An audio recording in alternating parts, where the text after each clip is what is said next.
కొండ నాలుకకు మందు పెట్టే ఉపాయం చేస్తే ఉన్న నాలుగు ఊసిపోయేటట్టే అవుతున్నదట సీఎం రేవంత్ రెడ్డి ముచ్చట్లు.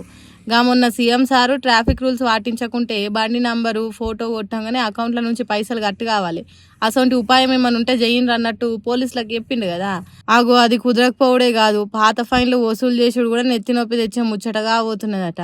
ట్రాఫిక్ పోలీసులు చలాన్లు దండిగా పెండింగ్లు ఉన్నాయని బండ్లు కార్లు ఆపి ఫైన్లు కట్టు అని బెదిరించొద్దట. బండి తాళం గుంజుకునుడు, కారు పక్కకు పెట్టమనుడు, ఇంకింత ఎక్కువ చేసి పోలీస్ స్టేషన్కు బండ్లను తీసుకొని పోవుడు, నోటికొచ్చిన బూతులు తిట్టుడు చెయ్యనే వద్దట. ఎన్ని లక్షల చలాన్లు పెండింగ్లు ఉన్నా, ఎన్నిసార్లు ట్రాఫిక్ రూల్స్ పాటించకున్నా బజార్ మీద బండ్లు ఆపి భయపెట్టొద్దట. పబ్లిక్ ఇష్టాపూర్తిగా చలాన్లు కడతామంటేనే తీసుకోవాలి, లేకుంటే పోలీసులు వాళ్ళను పల్లెత్తు మాట అనొద్దట. పట్టి చలాన్లు వసూలు చేయొద్దట. అంతగానం చలాన్లు వసూలు మీద కాయిస్తుంటే పలానా బండి కారు ఓనర్లకు నోటీసులు పంపుండ్రి, అంతేగాని బండ్లు సీజ్ చేసుడు భయపెట్టుడు చేయొద్దట. మరి ఇట్లయితే సర్కార్ ఆమ్దాన్ని పెంచుకోవాలని ఆరాట పడుతున్న సర్కార్ పరిస్థితి ఎట్లనో ఏమో. పైసల వసూళ్ళు టార్గెట్లు ఉన్న పోలీసుల పరిస్థితి ఎట్లనో ఏమో.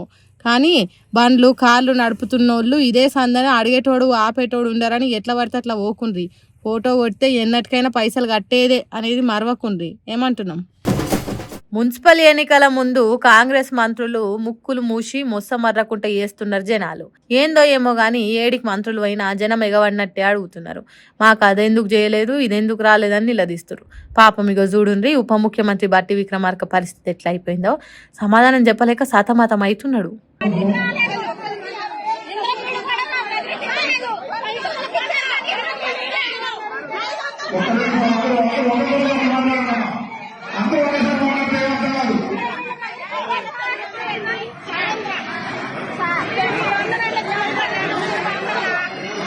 చూసిండ్రా ఎంతటి కోపం ఎల్లగాక్కుతున్నారో.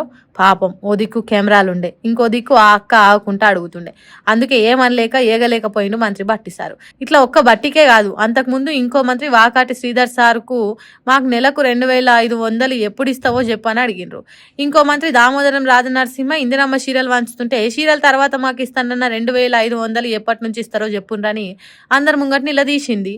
ఏ ఊరికైనా ఏ బస్తీకైనా మంత్రులు ఎమ్మెల్యేలు పోతే మాకు ఇది కావాలి, మాకు ఇది వచ్చేటట్టు చూడుండ్రని దరఖాస్తులు పెట్టి బతలాడుకోవాలి. కానీ కాంగ్రెస్ పార్టీలు కనిపిస్తే చాలు మరల పడ్డట్టు చేస్తున్నారు జనము. ఎక్కడనో కాడ అన్నట్టు కాదు, పాపం వాళ్ళు ఏడికి పోతే ఆడ ఎవరో ఒకరు తిరుగుబాటు చేసినట్టు మరల పడ్డట్టు చేస్తున్నారు. మరి ఇట్లయితే మున్సిపల్ ఎన్నికలలో ఎట్లుంటుందో పోటీ. కాంగ్రెస్ పార్టీలు ఎట్లా గట్టెక్కుతారో చూడాలని అంటుర్రు ఈ నిలదైతే చూసిన తెలంగాణ జనాలు.